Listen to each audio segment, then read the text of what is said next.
Okay, so this time I know normally I go through a couple slides in the PowerPoint and then I get to it, but there's not really anything I had to show you beforehand. I'm just going to pretty much get right to it. However, I do want to mention that I think I mentioned this in a previous seminar, but in case you forgot, at the end of the presentation that I normally show, I have resources, and in there I have a Kali Linux cheat sheet, and that is my personal created cheat sheet and everything that we have been doing up to this point, and everything that I will be doing today is in this Kali Linux cheat sheet. So if you look at some of the exploits that we'll be doing, because we're on exploitation, should be right here. This is kind of what we talked about last time with using GDB if you were here on Monday. I actually just added that yesterday, so now it's updated. And remember how I was using Notepad as my GDB cheat sheet? Well, no longer. It's now on the Kali Linux cheat sheet in case you ever want to look at it. And everything we'll be doing here is listed here. We'll be doing this sort of stuff today. Also, for those of you who were here on Monday, just a quick note, I updated a couple of things. First of all, you'll notice that I put the Protostar exercises that I talked about last time here in resources. I also put a link to LiveOverflow's binary hacking tutorials. I made my own little diagram of the stack because I didn't like the one that I found on the internet before. And additionally, in downloads, I added Protostar to the end of it. So that's for you. And I'm also going to copy and paste the link to that in case you don't already have it, even though I do that in pretty much every seminar, so you probably already have it. Cool. Now, today what I'll be doing is talking about exploitation, but more specifically, using pre-written exploits to actually break into machines. So if you're going into the cybersecurity field, there are many different ways that you can go. And in terms of the attacking side, a lot of the times there are, well, not a lot of the times, there are kind of two main jobs the way I like to look at it. One of them is exploit development. Those are the people who know a lot about maybe a specific service. Let's say they helped in developing the service, or they were specifically asked to look at that service. And then they will try to develop exploits for that service, just like we looked at on Monday. So they'd be looking at the code for it. They'd be looking at it in a debugger. They'd be trying to find buffer overflows or things like that. However, as a penetration tester, you don't really do that quite as much. Your job is somebody hires you instead to analyze their network and see if you can find any vulnerabilities in their machines or break into their machines. That doesn't mean going through every single service and trying to develop exploits yourself. That means using exploits that somebody else already wrote for you and understanding how they work and using those to get access to a system. So whereas that's why I kind of wanted to have these in the same week, because Monday I'm talking about how to develop these, and today I'm talking about, from a pen tester's perspective, how to use already developed exploits. Now, the quick thing that I'm going to note is a lot of these, well, not a lot, when these developed exploits are released publicly, they're pretty much always released to, there are a couple different exploit sites, but the main one is exploit-db.com. So if you ever want to look for an exploit, you can go there. And now I quickly want to go over this page because it's a pretty important page. I mean, you can search for a specific service here if you know a service name and you want to see if there's an exploit for it. Like one of the ones we will be doing is VSFTP, I believe, so I can search for that. And you'll notice that I do find some exploits for it. Now, this is a community-driven database. That means that some of these exploits will be better written and some of these exploits won't be quite as well written because it's just people who happen to find something that they think makes the service vulnerable and they decide, hey, I guess I'll just release it to the public for whatever reason. I'm not really going to get into, there are different types of ways you can go about attacking in terms of, I should say, analyzing a network. Like, let's say you develop an exploit. And when you develop it for the first time and no antivirus knows about it, or the company itself doesn't know about it, that's called a zero-day exploit. It's called zero-day because it hasn't had any days out there. It hasn't had any days where they had a chance to patch it. Now, usually a company will hire you to develop an exploit or to attempt to see if their service is exploitable.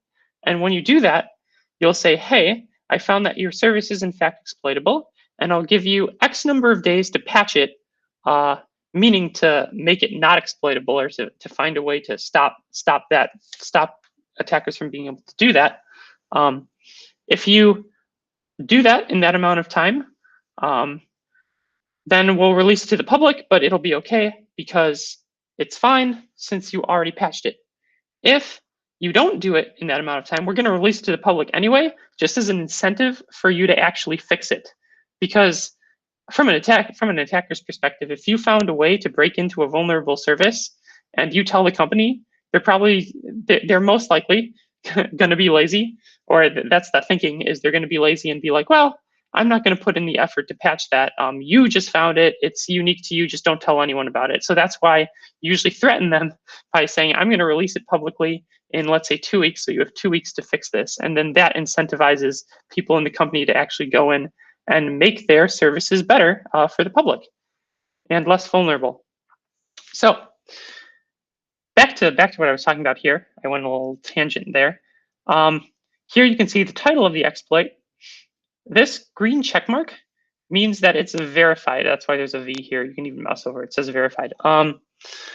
So when people release their exploits that they find to the exploit database, initially it's unverified because nobody's actually checked to make sure that it works. Anybody can release any sort of exploit that they think of. So you'll notice an X here if it's not verified. However, the check mark means somebody else has gone in, so one of the moderators for this page, and has actually tested the exploit and has determined that it does in fact work. So if you see this check mark, it's like, great, this is actually valid and we can for sure use this. Otherwise, if you see an X, it's like, this is a little sketchy. We can try using it because it might work, but nobody's actually verified it yet. You'll notice there are a bunch of different types of exploits in the exploit database. The ones I'm seeing right here, yes, I'll talk about them. DOS is denial of service. So by executing this, I'm assuming it'll stop the service from running or stop people from accessing the service. That's what denial of service is. And there's remote.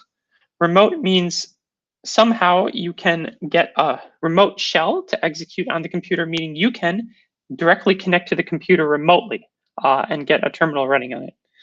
These are probably the most ideal if you're attacking from the outside.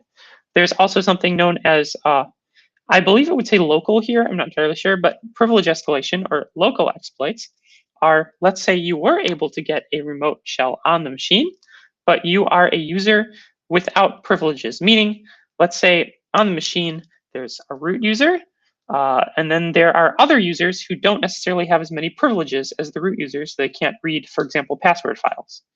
But a local exploit would allow you to elevate from a normal user to a root user that has those sorts of privileges.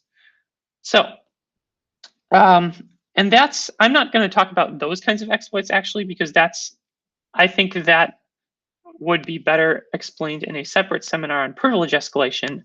And I'm going to kind of tie that in with post-exploitation in the next seminar.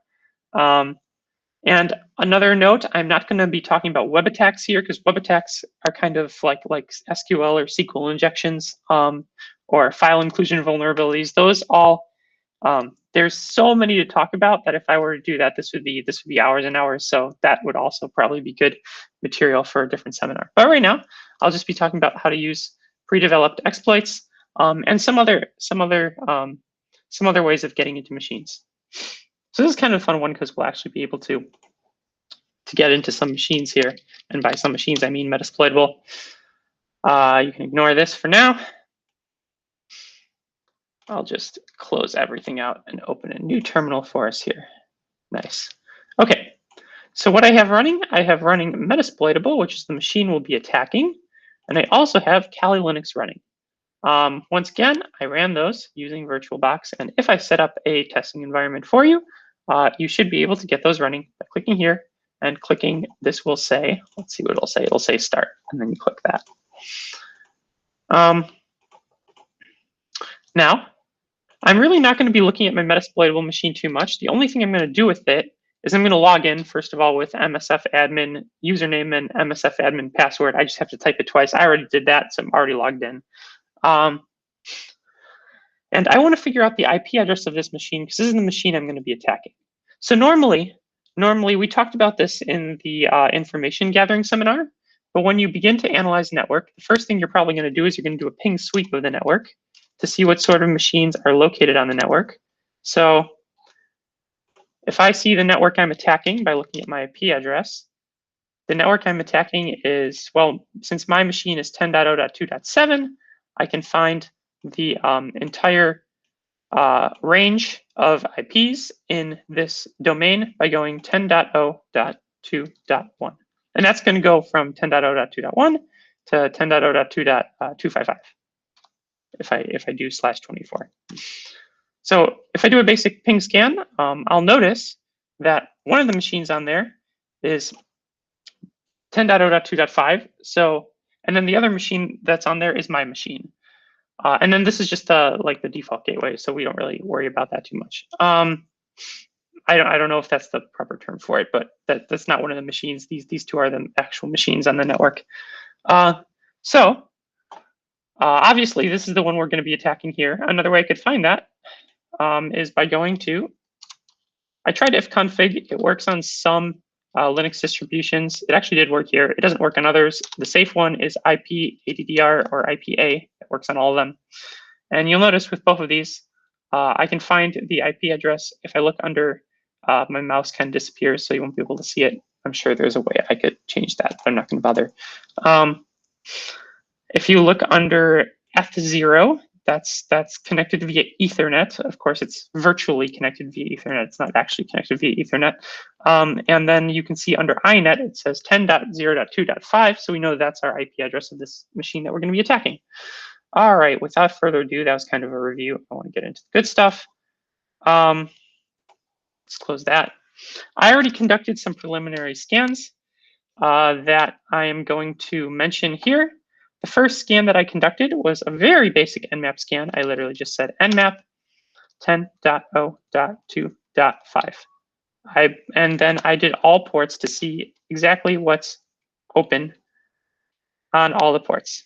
Notice that this is not going to do UDP ports. To do UDP ports, I'd have to do -su. I just did the TCP ports by doing this. And I piped the output, or I should say I redirected the output into file nmap-1.txt. And that's what you see here. So that I did that so that I don't have to do the scans right now, but I did them in advance so you can just see what the output is. And I will show you that by catting the file. So you'll notice that we found a bunch of different ports and a bunch of different services associated. Now, the next scan that I decided to do, nmap-2.txt, I did a very simple scan with it only scans the top, I believe it's the top 1,000 ports by default, if I don't specify. And it's going to scan the services that are running and run the basic scripts that are already in Nmap against those services. So we'll get a little bit more information. We won't necessarily get all of these because we're not scanning all the ports, but we'll get a little bit more information about probably the most relevant services. And then, of course, I piped that output into nmap-2.txt. Not piped, I redirected, I should say, that output into nmap2.txt. And if we look at that,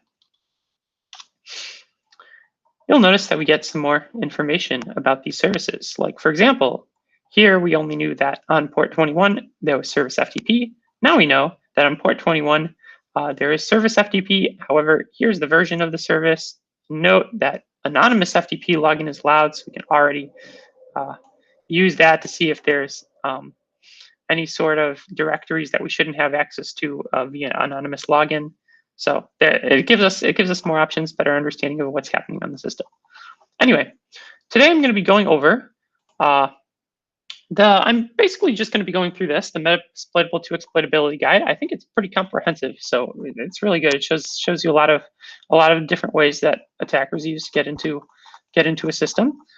So I'm just going to be walking through this, and you can find this. Of course, it's on the PowerPoint because I like to put everything on the PowerPoint. that is right here. So under downloads, you see Metasploitable. I put the exploit guide right here, a link to it, so you can always find it there. Without further ado, let's get started. So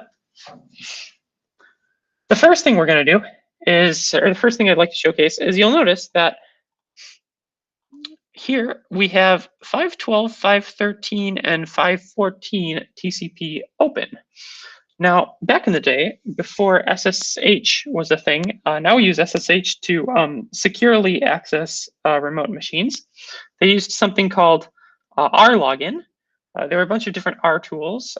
These were for remotely connecting to machines. However, you did not have to specify a password for this because back then there wasn't really any need for encryption. TCP protocols were much simpler back then and not really open to the internet. So that means that we can use this. Notice that 513 is login to actually just directly log into the machine. That's probably the simplest of these exploits because literally I'm just going to use within Kali Linux. Actually, not within Kali Linux. You have to install it separately, I believe. And of course, if you go into my cheat sheet, I do explain how to do that under the relevant section. Here's what you have to install. You have to install RSH client, and then you use it by doing this, rlogin. Pretty simple. Note that you have to be, if you want to log in as root, you have to be the root user to do this. I'm going to do that by doing sudo su or sudo -s. They both do the same thing. That is generally considered bad practice to be the root user on your machine. They have this Kali administrator user that is allowed to use sudo without being root, but I prefer to just be root user. I think it's easier. So now I entered my password, and now I am officially the root user, and I'm going to go rlogin -l root because I want to log in as a root, and I am currently root user on my machine, so it's going to let me log in as root user remotely as long as I'm root user on my machine. Then 10.0.2.5 is the IP address I'm targeting. If I do that, you'll notice we got a root shell, can print the working directory. Who am I? I'm root. Good stuff. So that's one way of getting in. The next way is you'll notice if we go back here, you'll notice that NFS is running. Now, NFS is a way of accessing files or sharing the file system remotely, so kind of similar to FTP. However, the way you do it is you do it by mounting specific shares or specific directories on the remote computer that are shared, and you mount them on your own personal computer. So what we're going to do to get a little bit more information, first we're going to just make sure that NFS is in fact running, even though that port was open, so it's most likely going to be NFS that's running there because that's the default port for it. We're just going to ensure that that's the case using rpc info -p and then the IP address. And you'll notice that NFS is in fact running TCP and UDP. So we're good to go. Let's see. Using show mount and the IP address, using this, we're going to show the actual shares that are being shared through NFS, or sorry, the directory that's being shared through NFS. So if we were to mount it on our computer, what directory would we have access to on the remote computer? Now you'll notice that this command is not found. Now that is because you have to install. Once again, this is also in the cheat sheet. In fact, it's right underneath that one. You have to, or maybe I didn't put it here. Ah, interesting. Oh no, it's in, just kidding. I put it in the information gathering section because right now we're just gathering information. We're not actually doing it. You have to install NFS common. Now I did that. However, for some reason, it installs the show mount command I noticed into the user/sbin into that directory. However, that's not in your path by default. So that was a problem I stumbled upon when I was doing this. And I was wondering, why doesn't show mount work? I installed the tools correctly, but then I did a quick locate show mount. And you'll notice that the actual binary for it is in /user/sbin/show mount. So there are many ways to get around this and still execute this anyway. You can literally do the full file path. That's one way of doing it. You can also add this to your path in Linux. For those of you who don't know, you probably do know. But if you don't, it kind of tells whenever you're running commands, the path, I'm just gonna echo it, the path variable tells your computer what directories to look in for everything that you run. So for example, if I run an ls, it's going to look in user local bin for ls. If it doesn't find it there, it's going to move to the next one, user bin ls, and I believe it is in user bin. So then it'll execute that ls. So that's how that works. So you could also add it to your path with path. I believe it's path equals, and then I can do what the current path is, but then add an additional one along with that, which will be user sbin. And now if I echo my path, you'll notice that it's been added at the end, and now I should be able to execute show mount without a problem. Yes. So, however, note that if you do it this way, this only adds it to the current terminal instance. So if I close out of this and open a new terminal, you won't have it as part of the path anymore. That's why, if you follow the instructions in my cheat sheet, I actually edited the file that defines what the path is on system startup, or actually on system login. And so if you add it here, it should be automatically correct every time you open up a terminal. So quick note, I'm sorry I made that little tangent. That was something that confused me. So hopefully that won't confuse you now that I explained it. Now the way you use this, show mount -e and then the IP address. And now you'll notice that the directory that's being shared via NFS on the Metasploitable machine is the / directory. So that means we have access to every single file because the root directory is the one being shared. So now we can actually go ahead and mount this. I may have already created this directory, but let's see, because I was practicing this yesterday. So I'm just going to create a new directory called NFS inside the temp directory. The reason I'm creating an inside temp is because once we execute our attack, we're not really going to need it anymore. So we might as well put it inside temp because it's only a temporary thing. So now once I created that directory, I want to mount this directory from the Metasploitable machine onto temp/NFS so that I can access it there. So the way I'm going to do that is I'm going to use the mount command, mount-t NFS 10.0.2.5, which is the IP address of the machine. Then the directory we want to mount, and you'll notice that in our export list, it said it's the root directory, so we're going to mount the root directory.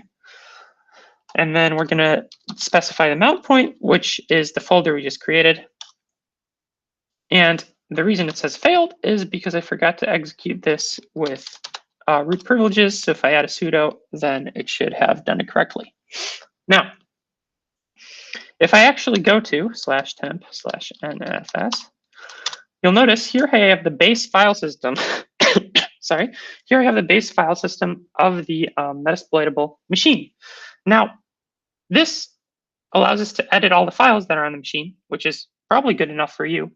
But the Metasploitable exploitability guide goes one step further and says, well, what if I don't just want to edit the files? What if I want to have a complete terminal running on the machine? Because that's kind of your end goal. You want to be a root user with a terminal running on the remote machine that you can execute commands on that machine as opposed to just editing files. Well,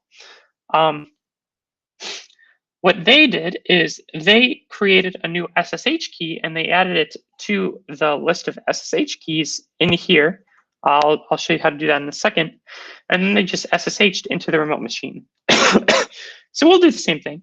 To make things simpler, I'm going to become root user again, so that I don't have to worry about like where I'm copying it from and where I'm copying it to.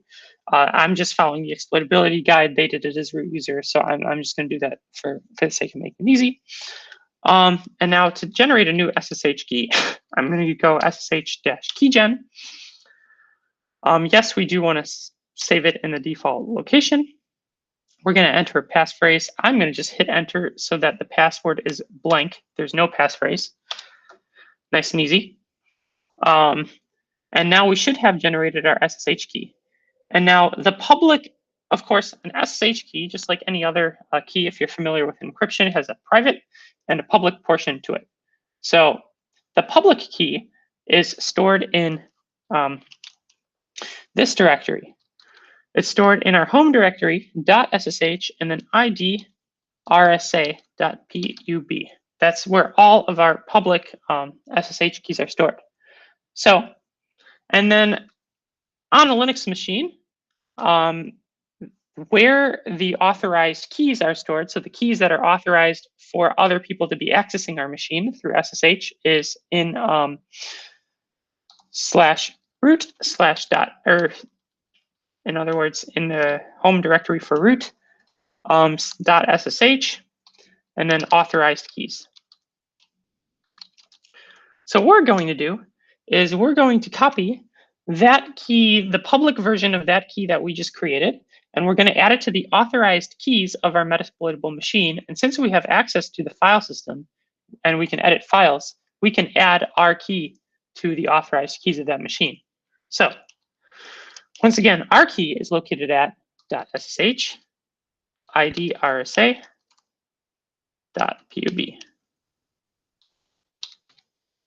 And I'm going to cat the contents of this file so that it will just basically list the contents of that file. And then we're going to add the contents of that file. That's why I'm doing these two. This is going to redirect the output of this command to this file that's here. However, it's not going to overwrite that file. That would be if I just had one caret that's overwriting. If I have two, that's appending, so adding to the end of the file. And then remember /temp/nfs is where we mounted the root file system of the metasploitable machine. And then we're going to find root.sh and authorized keys. And so we're appending our public key to the authorized keys of that machine. Good enough. Now we actually, since we are now authorized to access that machine through SSH, we don't anymore need to have this mounted because we're done. So we can say umount for unmount /tmp/nfs. It says busy. It's probably because I am currently in that directory. Let's see what happens if I get out of that directory. Interesting. Well, not the end of the world. I guess we'll do it later. But we should already have access to that machine through SSH. So if I go SSH, shoot, I'm forgetting what I'm doing. Let me actually cheat a little bit here and figure out what the actual SSH command is. Oh, it's literally just SSHing as root. I'm dumb. Okay, good enough. So SSH root at, and then the IP address. And you'll notice that we now, without entering a password, we're able to SSH into that machine, and we have a full shell. So, and we're as root. So that's another way. That's another way to get in. I'm going to exit from here. We're going to go back to our home directory. I'm going to try again to unmount this. I don't know why it's not unmounting. It's not the end of the world. I mean, there we go. Now it's unmounted, and I can remove that directory.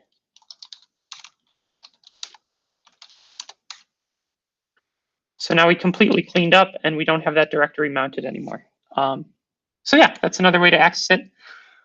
You'll notice that if we go back and cat the contents of Nmap, the first scan that we did, we also have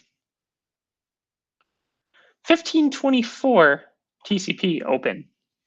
Now, back in the day, not so much anymore. Now, attackers just kind of use whatever whatever port they want to put the reverse shell on. But back in the day, a very common backdoor that attackers would use once they got into the machine, or that they would create, is called ingress lock. And apparently this one's already running it on 1524. So we might as well just see if we can connect to that backdoor right away. This is another easy one. So this is the IP of the machine we're connecting to, and the port is 1524. And it looks like we do, in fact, have a root shell already. So that's another way to get in. That's kind of how you would access the backdoor. Notice that this is a reverse TCP shell. So that means that on our Metasploitable machine, actually, I might be able to demonstrate this if I do pshogs, or not pshogs, netstat dash ANO maybe, and then we can look for 1524, I believe it was. Yeah. So you'll notice that we do have that process running and listening for connections on the machine. So that means that the machine that we're attacking is open for listening, and that we're connecting to it. So if you actually look at the PowerPoint, I can show you that that is in fact how a reverse shell works. So we have our target machine. Oh, sorry, I lied, it's a bind shell, silly me. It's a bind shell. So our target machine is listening for incoming connections, and as the attacker, we are connecting to it. All right, so glad I checked. I don't know why I got the two mixed up in my mind, but it is in fact a bind shell because the target is the one that's listening. Yes, so that's a quick way to get in. Most computers will not have a backdoor running on them. Next, we have, all right, so this one's kind of the important one. So this is how, as a pen tester, you would actually probably go about breaking into a machine. So this time I'm going to look at, instead of the first scan that I did, I'm going to look at the second scan that I did. And you'll notice that I'm just going to go in order. The first thing I see is that we have VSFTPD 2.3.4 running.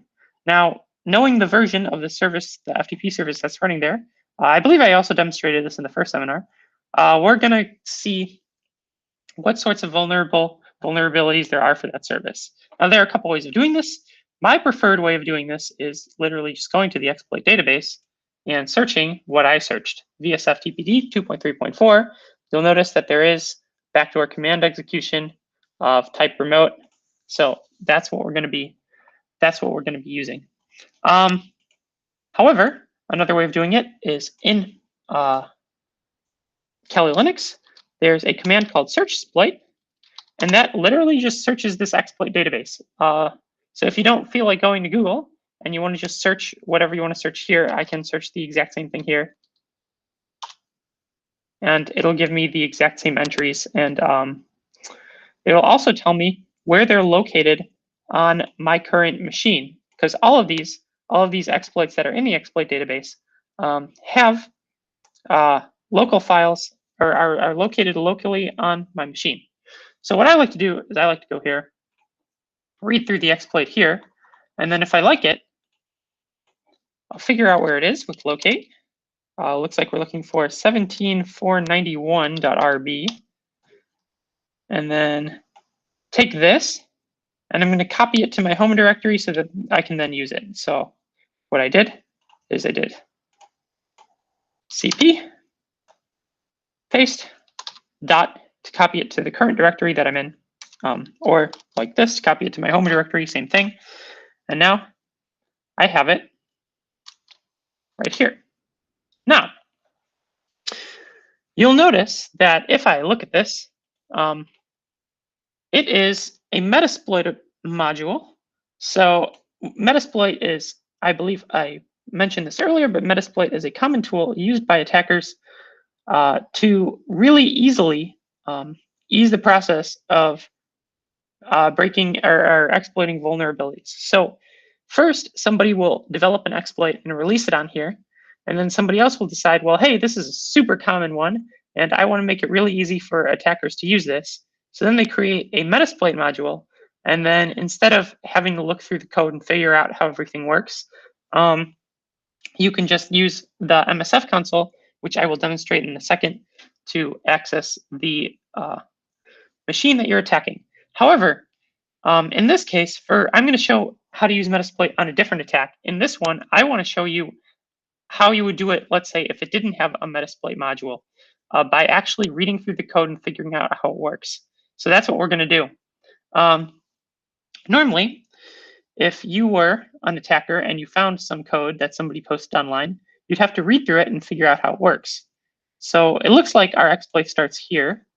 The first thing it does is it starts a socket on port 6200, and then if it was able to connect, it says the port used by the backdoor bind listener is already open, and it just returns.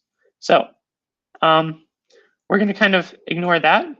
That's just checking if this is already running here, and if it is, it just ends. But we're going to assume that this is not already running. We're looking at FTP. In fact, I can even show you that that's not already running. 6200 is not here, so we're good to go. Next thing that it does is it connects. Now it seems to connect, if we look at the initialization info, it seems to connect on port 21, which is the FTP port. So that's what that does. Then it gets the banner and it prints out the banner. And then it puts user information, and it puts the word user followed by a space, followed by a series of random characters, and then followed by a smiley face. So we're going to do that, but we're going to do it manually. So we're going to do that manually with Netcat. Netcat is what you use to connect remotely to other computers. And we're targeting 10.0.2.5. And once again, they connect on port 21. So you'll notice that Netcat automatically prints the banner for you. You don't have to enter anything for it to print the banner, but here's the banner. So that corresponds to this right here. It got the banner and it printed it. So now we have to put user, a bunch of random characters. I believe in this case, it's, I'm not sure what the +1 is, but I think it's 6 random characters. And then a smiley face. So A, B, C, D, E, F, and then we'll put a smiley face. And quick note that before that, it had the word user, right? User, that.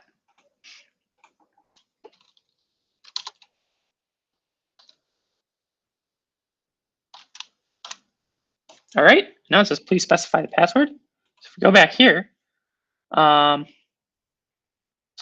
this is checking what kind of condition code responses we received. So if we look back here, we received 331. I can actually, let me highlight that so you know where that is, 331.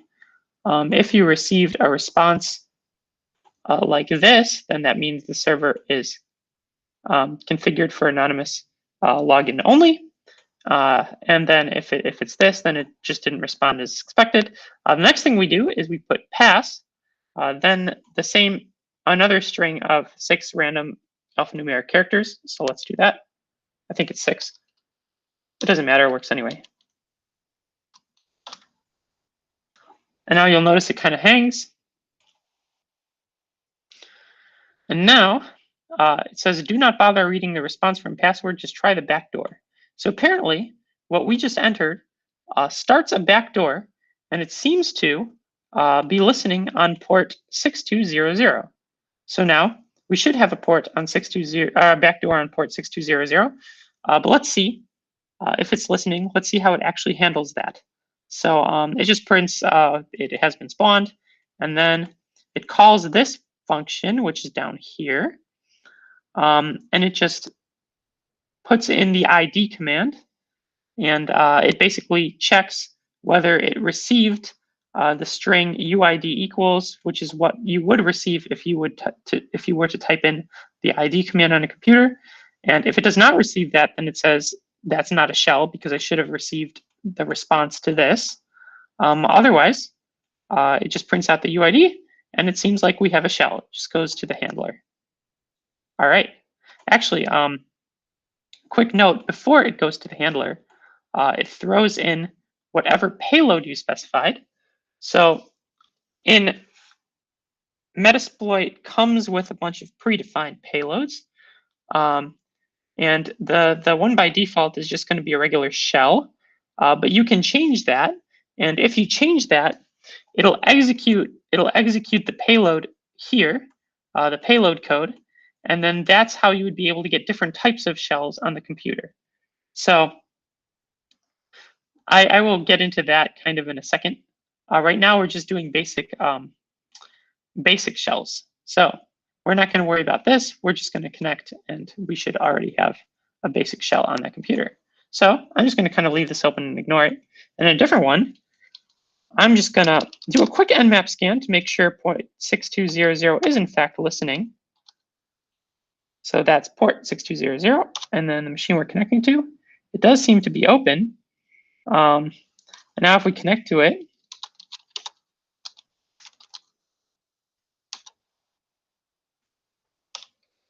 so the interesting thing is when I actually executed this Nmap scan to check if it's open, by executing the Nmap scan, I ended up closing it. So now we're going to have to repeat this whole process one more time. That's okay. User ABCDEF, smiley face, pass, ABCDEF. Now it hangs again.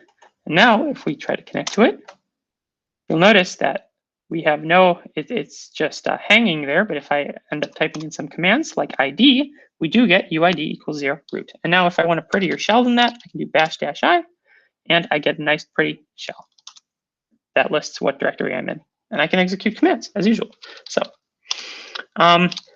that's how I went through this code and just kind of worked through how it works and just did the exploit manually. You'll notice that this is a this is a formatting exploit. Like it's really the important part is the smiley face that we added after user. That ends up executing a backdoor for whatever reason. The service is vulnerable to that. So yeah. Now, in most exploits that you execute, you will want your own payload. So let's say I didn't like this payload. Let's say I didn't want just a regular shell. Let's say I wanted a better shell than that, like a interpreter shell. So the nice thing about interpreter shell, it comes in Metasploit as part of the Metasploit framework, but it allows you to have a lot more options on what you do with the remote machine. In reality, it doesn't allow you any additional options, but it creates a lot of wrapper scripts that will do things for you, like take screenshots or log keystrokes or print out passwords or run other Metasploit modules like post-exploitation modules or print out hashed passwords. It just makes all of that a lot easier than if you only had a shell. And it also allows you to execute a shell from within it. So if you have a interpreter shell, you can go down to a regular shell, execute normal commands as you normally would, and then return to the interpreter shell. So it just makes it a whole lot easier. But in a normal scenario, let's say this wasn't a Metasploit module, you would replace this payload.encoded, wherever that is noted here. Yeah, so in Metasploit, it just kind of has the payload type here. And so you can't really enter your own shell code. But as we talked about on Monday, you would replace the payload with the one that you want to use. So you would generate a payload. And a payload is just, I should have mentioned this. I know I mentioned it in like one of the first introductory seminars, but we'll go over it again. A payload is the actual code that is malicious, that runs on the remote computer, that allows you to connect to it or it to connect to you. So you can generate your own payloads with MSF Venom So MSF Venom, and I'll just do -H to show you all the options. So you do -P to specify the actual payload, and you can do --list payloads to see what kinds of payloads there are. You can specify the format of it. So if you want it to be an exe file, or if you just want it to be regular hex, you would do that here. And you can specify the platform or the architecture of the computer that you're creating the payload for. You can specify bad characters or characters that the computer can't read. So a lot of the times you can't read, depending on the service that you're attacking, it may not be able to read null byte characters, so you can get rid of null byte characters. You can also use an encoder that will do a similar thing where it uses pre-written algorithms that other people created to replace the bad characters with different characters. And also kind of changes the way it looks a little bit so that maybe it's more difficult to detect by antivirus, hopefully. And then the I for iterations tells you the number of times that it should apply that algorithm on the payload. And then in the end, it'll output whatever payload you want. And usually you do -F. So I'll just show you an example. Let's say we did Windows / let's say we wanted a meterpreter session. I believe it's meterpreter. I could actually list, once again, I could list these payloads if I really cared to figure out what it actually is, but I'm just going to kind of take a guess for now. Meterpreter, Windows. Well, since we're attacking a Linux machine, let me just do Linux. Reverse TCP. So that means it's going to connect back to our own machine. And then we specify the architecture if we want to, but it knows it's Linux, so that's not really that important. We can specify an encoder like kata ga nai, I believe it's called. I could be wrong. That's fine. It doesn't really matter. I'm not actually going to execute this. Then I'm going to specify the number of iterations, and I'm going to say the format is, let's say C, so that it'll give us kind of the C code for it. But the important part of that is it'll give us the hex values. I could probably do probably do R for Ruby, since that's what we're working with here. We're working with Ruby. Then I'd copy that here, so that instead of doing the encoded payload that whoever wrote the script, instead of using their payload, I would use my own. And then I could then connect to that payload in any manner that I wanted to. So because I generated a reverse TCP payload, I would open a connection on my machine for listening on an interpreter session. And I won't show how to do that in this seminar.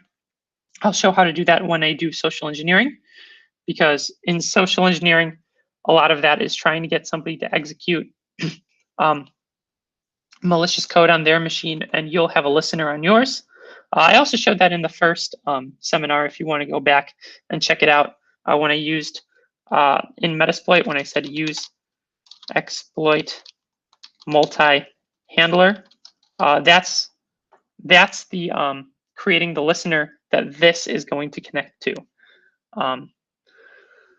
So yeah, I know I kind of belabored that point a little bit, but I want you to understand exactly how that works. Hopefully, if there are any questions, you can post them in the chat. I know I didn't explain that super well, or you can email me at any point, or email CyberHawks. Yeah, and let's continue from there. So now I'm actually going to show you how to use MSF console, or the Metasploit framework, for this next exploit that we're going to do. So if you read about this one, I'm going to show you how to do this one. It says, some services are almost backdoors by their very nature. The first of which is installed on Metasploit.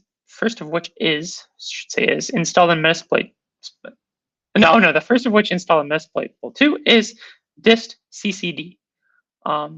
So if I open up my MSF console,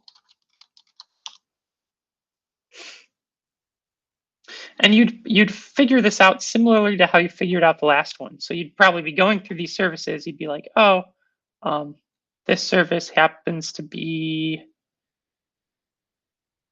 I don't know, I can't find it right now. It's fine, it's here somewhere. And then I'd look up the actual service name, and then I'd see, oh wait, that service has a vulnerability and I can use it with Metasploit. So you can also search in Metasploit exactly what we're using, which is distcc. And you'll notice we find it right here. It has a rank of excellent. It has been checked that it works. And so that means we can use it.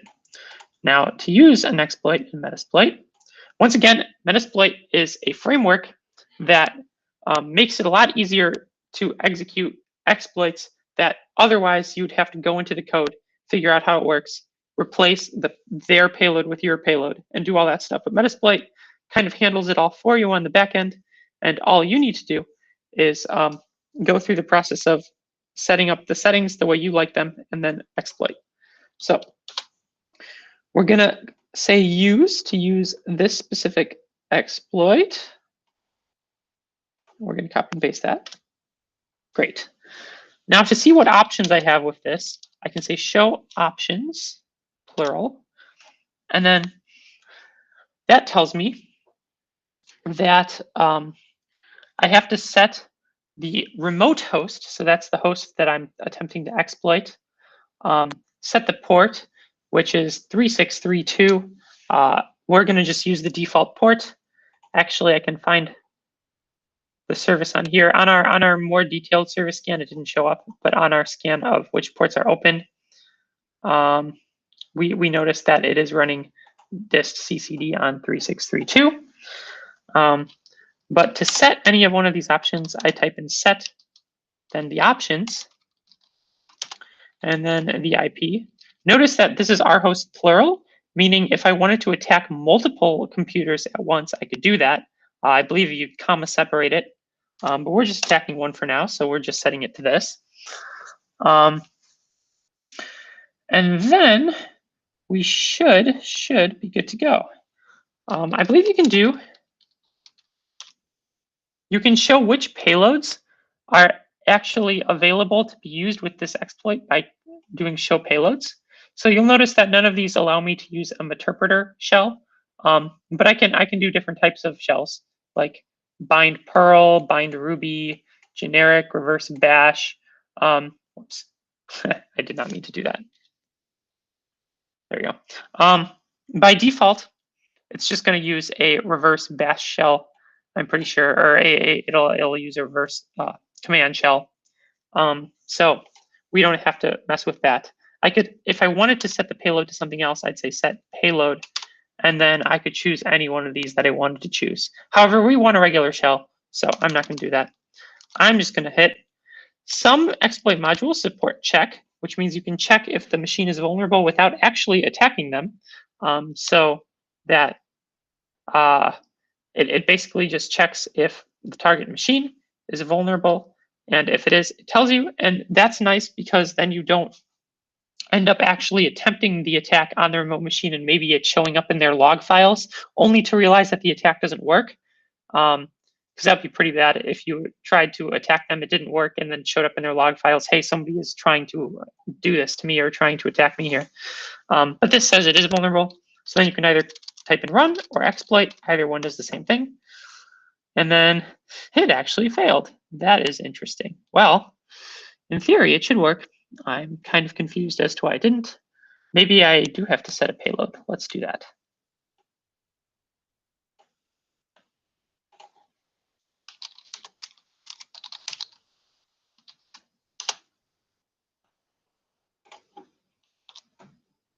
Okay, now if I show options again, you'll notice that my payload is right here.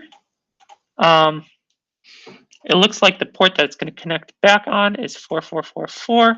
We're going to set the machine that it connects back to, which is my current machine. And if I get, and anytime you see R, that's the remote machine that you're attacking. Anytime you see L, that's your current machine. That's the attacker machine.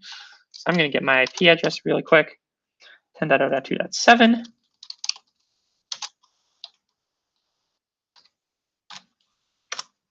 Now if I show options, everything looks like it's good to go, and hopefully it'll work this time. If it doesn't, then I don't know what to tell you. Interesting. Well, I'm not entirely sure why it's not working, but well, it'd be that way sometimes. Sometimes you try an exploit and it's supposed to work and then it doesn't, and then you have to keep looking for other ways to get into the machine.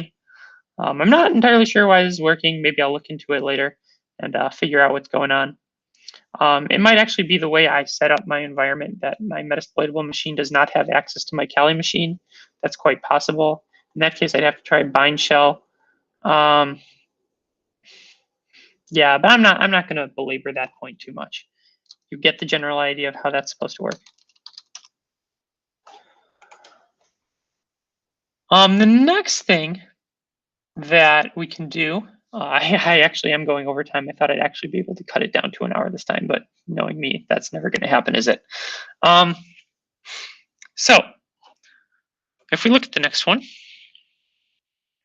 it says that some about when configured with a writable file share and wide links enabled, which it is enabled on default, can be used as a backdoor of sorts to access files that were not meant to be shared. So this one isn't going to give us remote execution on the machine, but it's going to enable us to see files on the machine, which is useful because you can find more information about it. It's good for information gathering. Like, let's say you saw what users are on the machine, then you can try different passwords against those users that you found on the machine. So to list the shares, the SMB shares, on the remote computer, I'm just going to use SMB client-l and then enter the IP. Huh, that is very strange. It should be. I don't know why these attacks aren't working. I might have messed something up with some of the other attacks I did.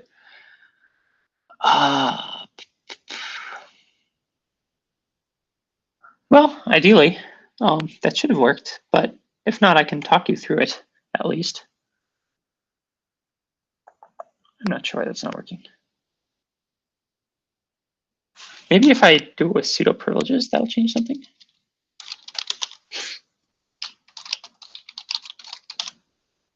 Nope. Apparently it's disconnected. This might even be an old cheat sheet. This might be for a different version of Metasploitable, and I might have a newer one that doesn't have this, or I might have an older one that doesn't have this. Not entirely sure. But let me just quickly see.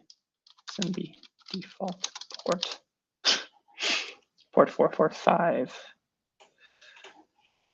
Nmap. I'm just checking to see if it's running. It does seem to be running, so that's kind of strange. Anyway, ideally, I should be able to list the shares on the remote machine with SMB client. Not entirely sure why that is failing, but if I were able to do that, I would see something like this, that I was able to log in anonymously.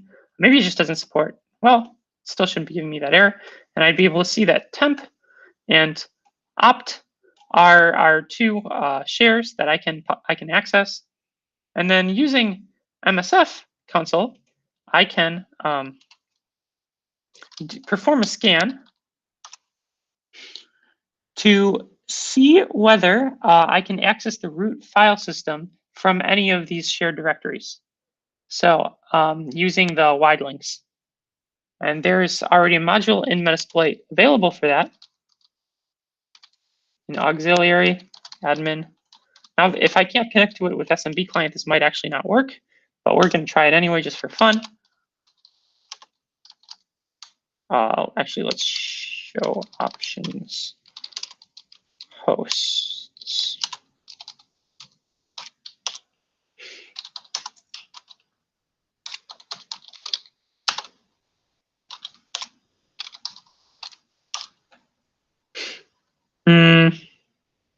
Yeah.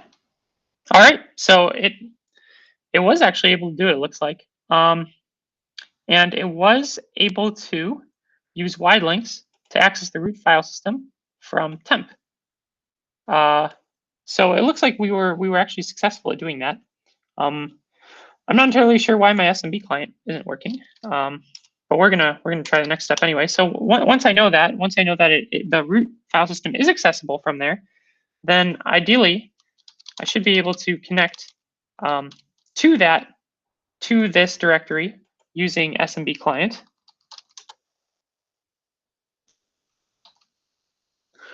Maybe I have to use backslash instead of forward slashes. I'll try that next if this doesn't work.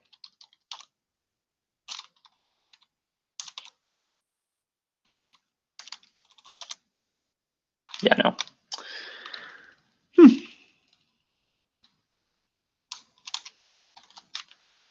Well, I'm not sure why this isn't working. I will debug this. Maybe in the next seminar, I'll tell you why I figured out why I realized this isn't working, why it says it's disconnected. This clearly is not disconnected. Well, anyway, if you were to do that, ideally it would work. I can also try that as the root user. I'm sorry, this is how it be. You're not always successful the first time around.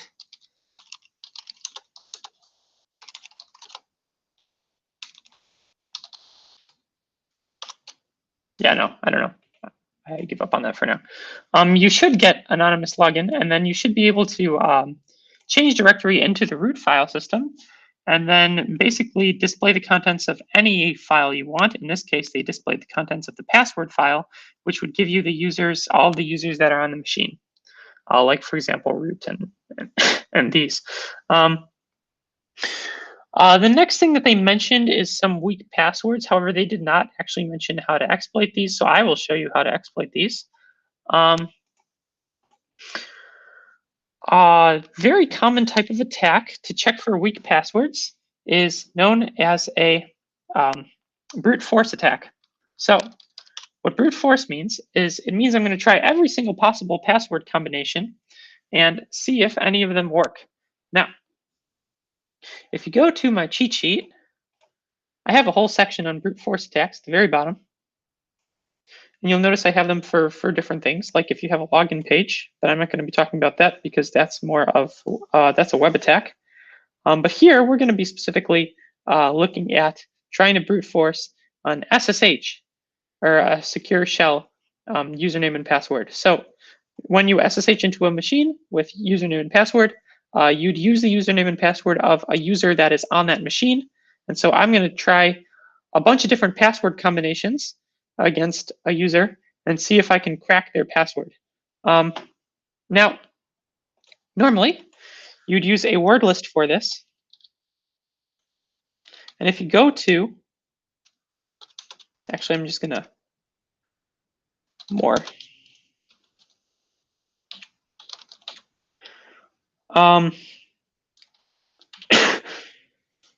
One of the, if I go to, actually, I'm gonna go into that directory just to show you. If you go into user share word lists, that's where all the word lists or all the relevant words lists are stored on Kali Linux. So we have Metasploit word lists. We have for web directory cracking, we have those kinds of word lists. And kind of the big one is rocku.txt. It comes zipped, but you can unzip it with, I believe, tar xzf. I might not get this right the first time because I oftentimes don't.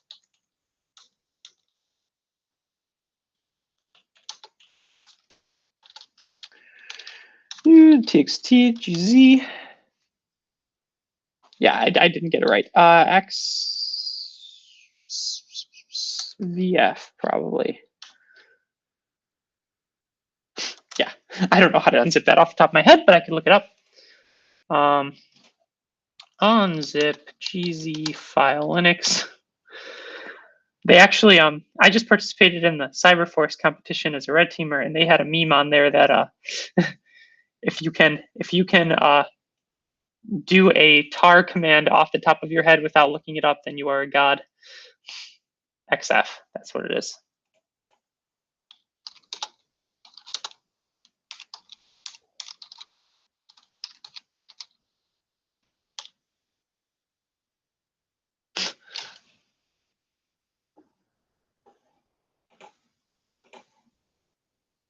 It's actually not a tar archive, it's a gzip archive. I'm sorry, I am very slow today and unprepared, but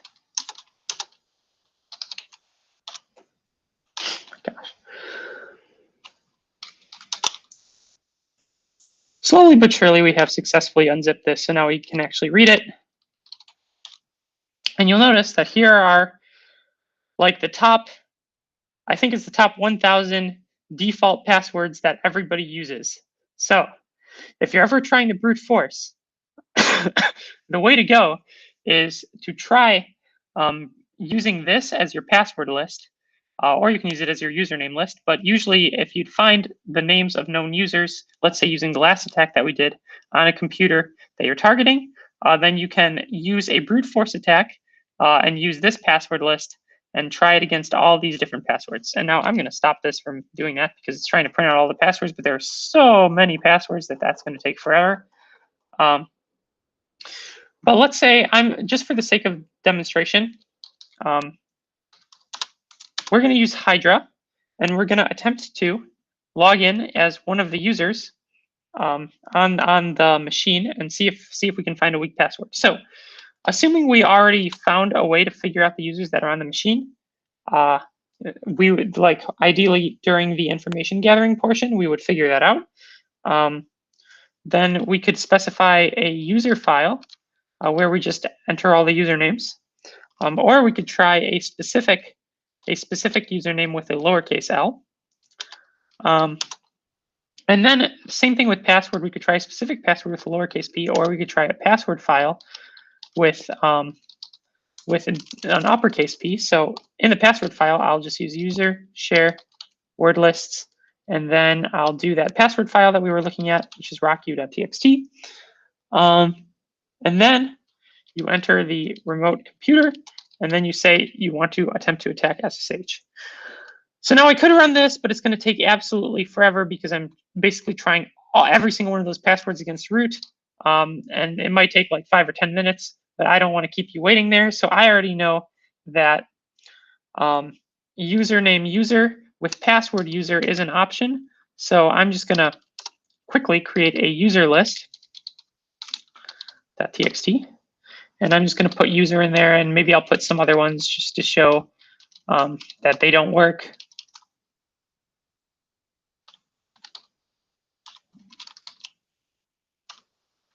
And then I'll create a password list as well.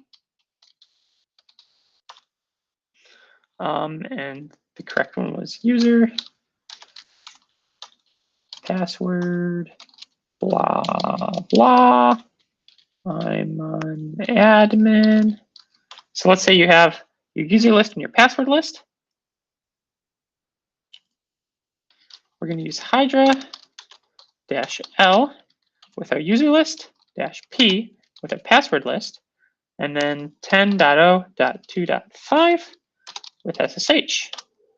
Now, if we run that, what I like to do is this will just show you passwords that work. I like to add the -VV for very verbose flag. That'll show you every password that it's trying. Why is SSH not working? Why can I not connect to my metasploitable machine with anything? That is very strange.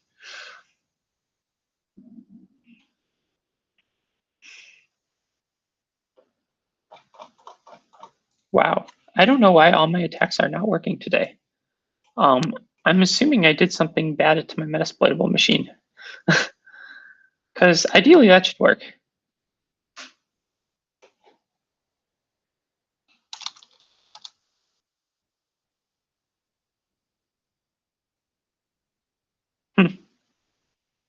Well, I apologize that my attacks are not working. My demonstrations are not working today, but ideally they should be working. So if you try this on your own, it should not give you what it is giving me currently. I don't know why the past 3 attacks haven't been working for me. But ideally, it would tell you that it found a successful login with username user and password user. So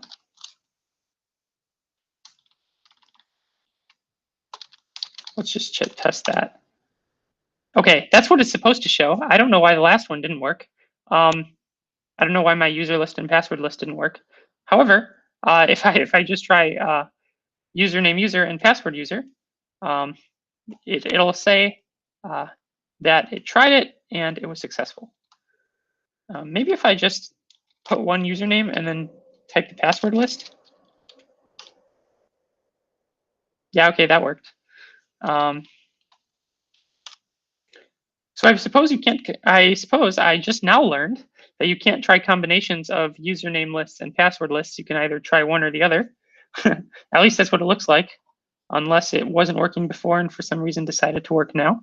Not entirely sure. But in any case, we found login with username user and password user. So now that we know that, we can actually SSH into the machine with those login credentials. And you'll notice that we do have a shell. And then from here, we'd want to ideally do a privilege escalation, which I'll talk about.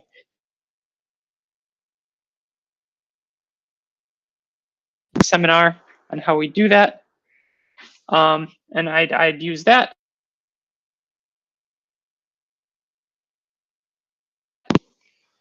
And the last one that I kind of wanted to showcase, just because it mentioned it, this one's not really quite as common, but it did mention that Postgres, which is the SQL database that it's using, has the default username and password, or it has an empty password, I should say, which is normal. If you don't configure it, it's just going to have an empty password. So we can attempt to connect there without specifying a password and see if we can get in. And now I think this seminar really shows you why it's important during the information gathering section to gather as much information as possible. Because the more you know about the services on that machine, like if you know it has Postgres running, you might as well try the default password, which is blank, and see if you get in there. Or you can try default passwords for other services. That's why it's very important to know what services are running on the machine. But I'm going to use PSQL, which is a remote way of connecting to it. In this attack, I did test and it didn't work. So if it doesn't work now, I will be very mad. And then we have to know what port it's running on. If we actually look at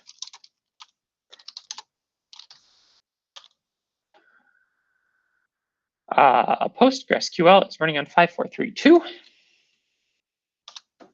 Boom, the password, we're leaving it blank, so I'm just hitting enter again.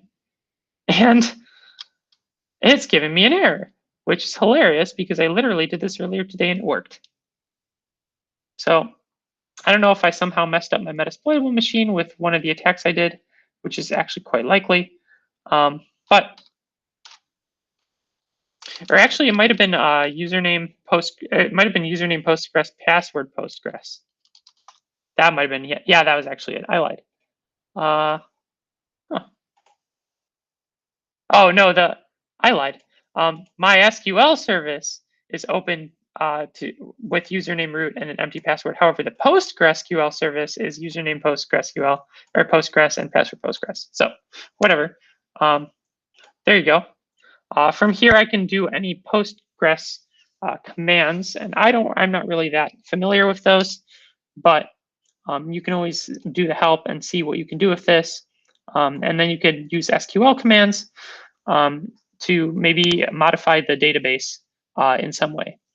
And then if you added, let's say you added through this database is most likely accessible somewhere on the website because that's what an SQL database is for usually. So if let's say I added a file here that had a backdoor in it, then I could connect to that via the website and then access it from my machine by connecting to it. So that's another way of getting in.